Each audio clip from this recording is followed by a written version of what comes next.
Welcome to Indian Filmy Dose. Good to see you, Milind. Thank you. This is a very positive work. Vibes around the teaser, the trailer, whatever is out in Yes. social media. Yes. How satisfied you are? I'm happy that there's been a positive reaction so far because everybody's put in such a lot of hard work. I think this would be on Indian OTT platforms the first medieval fantasy, and that is a genre that interests me a lot. We haven't seen a lot of it in India, and the response to the trailer and the posters and everything so far has been very positive. So that's nice. That's Your nice. look is appreciated by everybody. right? Yes. Yes. It's so Yeah. up to the mark. Yes, I think the whole styling, the art direction, the cinematography, the characterizations of each and every character, I think that has, at least in the trailer, I think it's worked very well. I am looking forward to seeing the first episode for sure. What is the director? What is the director brief? The time when you came on board. When I talk about your character in the series. So his brief to me, it is the first season of this series, so I think for all characters it's the same. You kind of learn about how the character is to be played as you go along from scene to scene. Even the director kind of has an idea, but then depending on how you play it, he says, okay, maybe it can be like this or it can be like that. And I think for every character it's like that, and even for Boris, which is the character I play who's a eunuch, we try to find the human aspect, rather than the stereotype of what people might think, oh, this is a eunuch, he behaves like this, or he should behave like this, or he should talk like that. So, but we try to find the human aspect more than the stereotype, So that's, so what Sachindra told me, who's the director, Sachindra Vats, he said that, your look is so over the top compared to what your usual look is. It's quite a dramatic character, that don't overdo anything, just be as underplayed as you can be, and let your eyes speak more than anything else. So minimal gestures and minimal using a lot of over the top body language.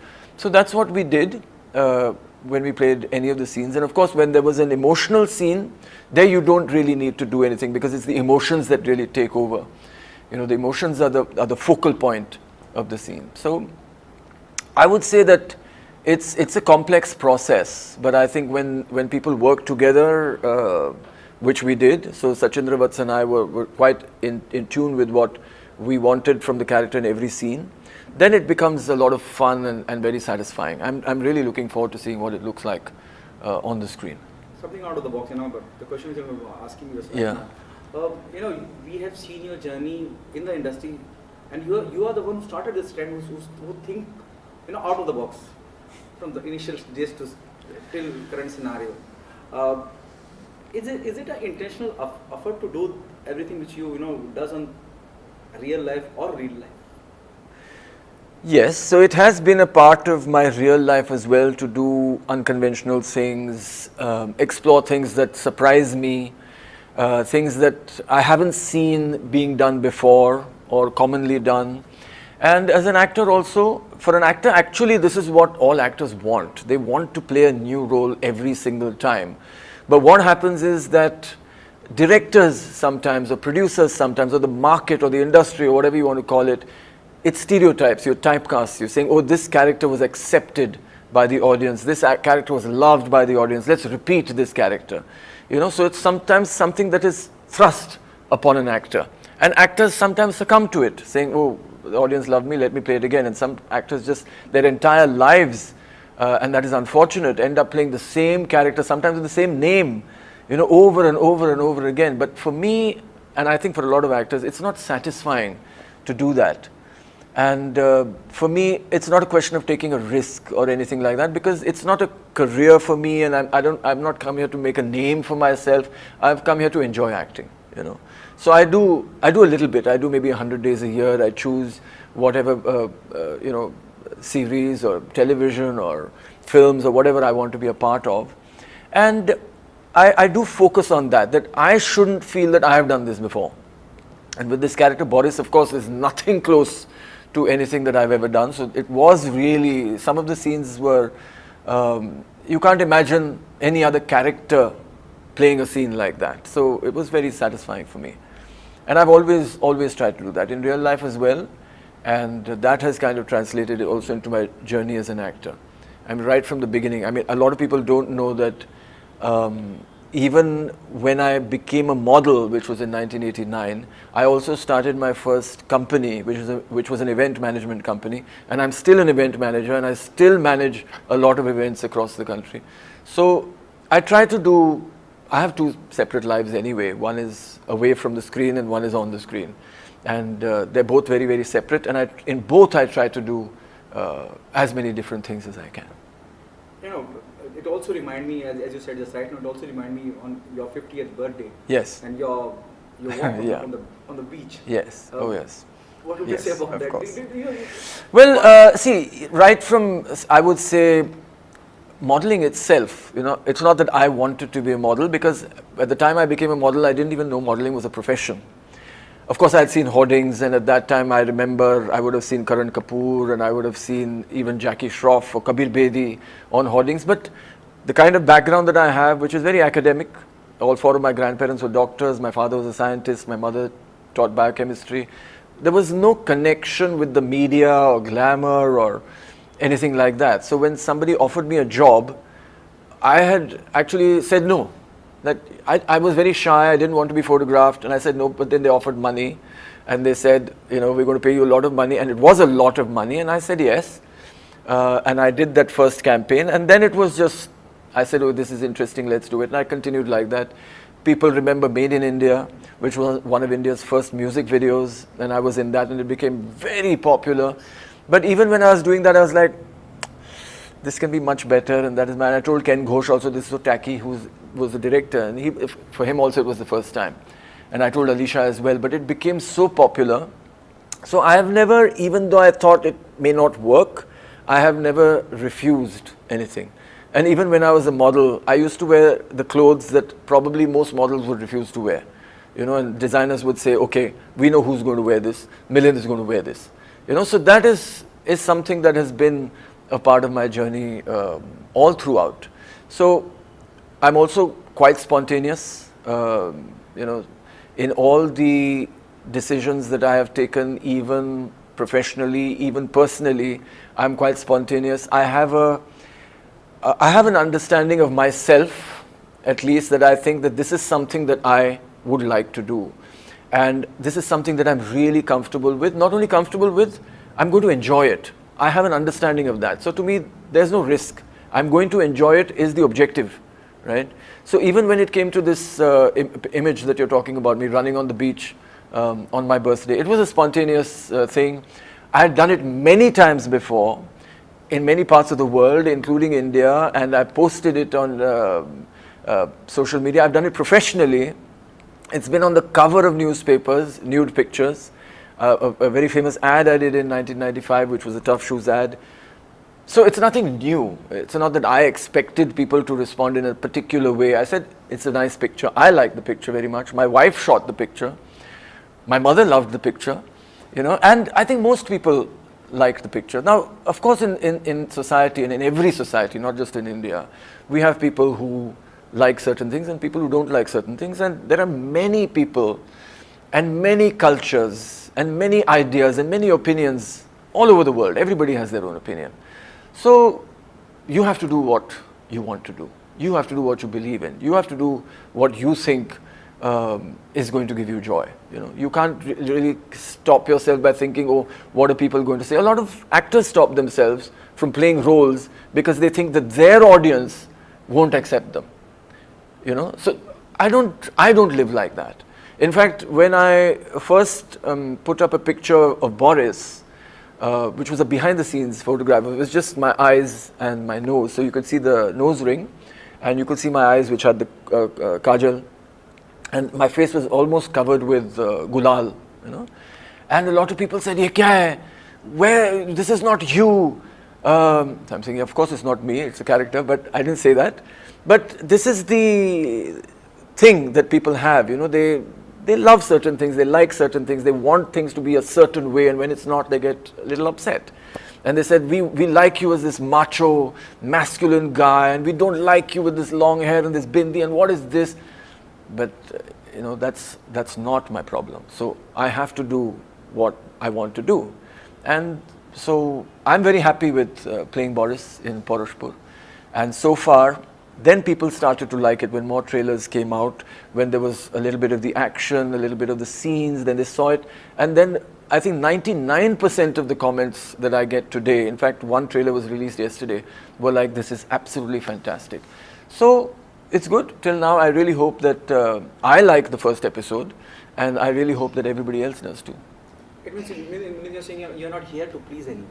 I'm definitely not here to please anyone. I'm not here to hurt anyone either, for sure. I mean, I do think about those things. I would never do something that I knew would be offensive to something that I believed in, which would be, say, religious. Like, I believe that everybody has a right to their own faith, their own religion, and I respect all religions, all the ones that I know. I mean, I'm sure there are many religions I'm not even aware of.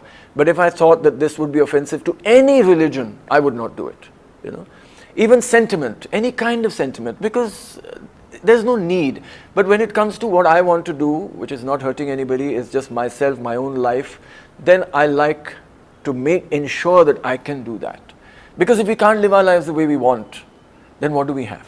But the most challenging part while playing this character is to again, we have this habit of stereotyping people, whether it's doctors, or whether it's lawyers, or whether it's races, or whether it's a eunuch, or any transgender, or anybody. We have a habit of stereotyping people, that this person must be like this community must be like this.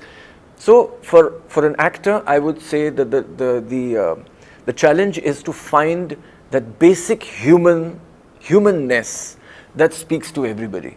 And that's when a character transcends all cultures and all people and all beliefs, is when you find that basic human connection. So Boris is a transgender, he's a eunuch, he's neither man nor woman, but he's human, So to find that basic humanness and try to translate that humanness onto screen so that he connects with every single person who's watching, that is the challenge. And that's the challenge for every character, whoever it is. It could be a mafia don, could be a murderer, it could be a nun, it could be anybody. If that character wants to connect with the audience, they have to find the humanness inside. When yesterday I spoke to Shilpa and she said it's a blend of Kama Sutra and Utsav. What's your take on that? It's a blend of Kama Sutra and? Utsav. Okay, I have seen Utsav, I have not seen Kama Sutra. I think you mean Meera Nair's Kama Sutra. Well, in terms of some of the visual aspects, yes, and some of the, I would say mostly the visual aspects, yes. The aesthetics, maybe, and I think that's good because it was very good quality. Utsav was also tremendously good quality, and so was Kama Sutra. So in that sense, yes, the cinematography, from what I've seen in the trailers, has worked beautifully. The styling, the colors, the tone, all of that is beautiful. But in terms of the characters, I think it's completely different. Like, people would like to compare it with also Game of Thrones. But I think the fact that it is a medieval fantasy, that is where the similarity ends, and that it's a kingdom. There is a kingdom. In Game of Thrones, of course, many kingdoms, and it's, feuds between kingdoms and so on. I don't know how they will progress from season to season, but the way it is set up now, it's nothing compared to Game of Thrones in terms of even the story or the characters. I think the producers have taken very great care to create characters that stand out individually and you won't compare to anything that you've ever seen before. See, if anyone sees it, I'll give you another example. In Game of Thrones, so I've not seen Game of Thrones, but I've read all the books. There is a character called Varys, who is a transgender. I don't think they say it, or maybe they do, that he's a eunuch. I can't remember that particularly. But Boris and Varys, there is a similarity in the sound of the name, but no similarity in the character at all. So there are, I mean, they're human beings, they're in a kingdom. There's a king, there's a queen. So obviously those things will be there, but everything else is completely different. The film also, shows or convey, it talks about woman empowerment. It does. And it also, when I talk about the title itself, says Paurashpur. Yes. Male yes. dominated film. Yes. Do you think it's still it also exists in Bollywood? What? Male dominated. Well, it exists everywhere in the world. I mean, we live in a patriarchal society. We know that, and that's where the whole conflict has come up of equality and equal opportunity and glass ceilings and whatever else you talk about.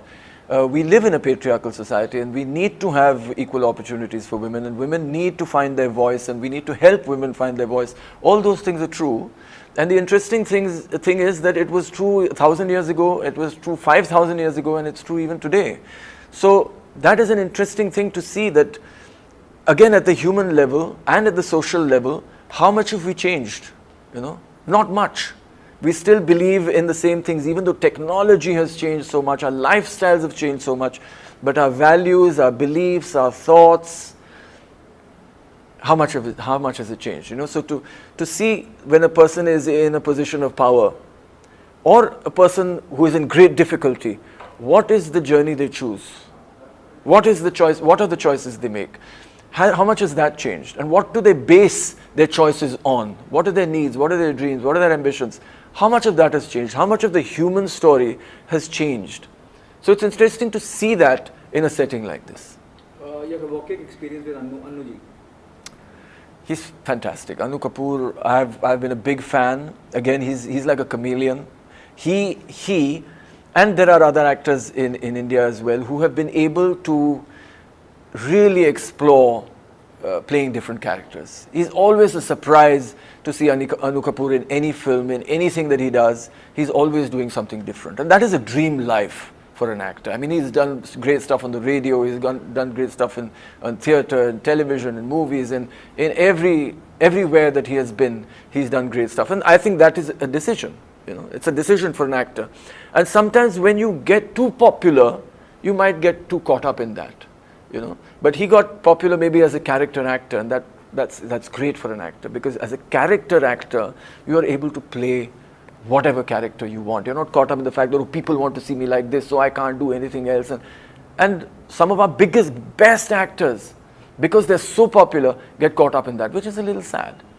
But working with Anu Kapoor, I mean, I did 2 or 3 scenes with him. It's just a pleasure to see him, to be in the scene with him, to watch his performance. Sometimes you have to hold on to what you need to do because you're so busy saying, oh my God, he's so good, And I think all the actors, a lot of new actors, I mean, I didn't know a lot of them, but I think they've been chosen for their ability to bring those particular characters to life. So I think the casting has been quite good. The last one, what message do you want to give the fans of Milind Soman? Why they come and be a part of Paurashpur? So it is already, the buzz is really positive around the series. Well, what I want from the people who watch, including people who already like me, is come and tell us what you think.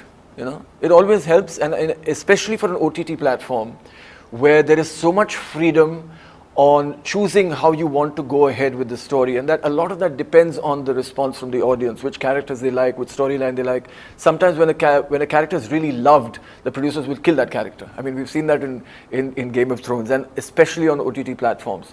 But the way the story will evolve in the future depends a lot on the response from the audience. So I would like the audience to come forward and say they loved this, they hated that, they hope for this, they wish for that.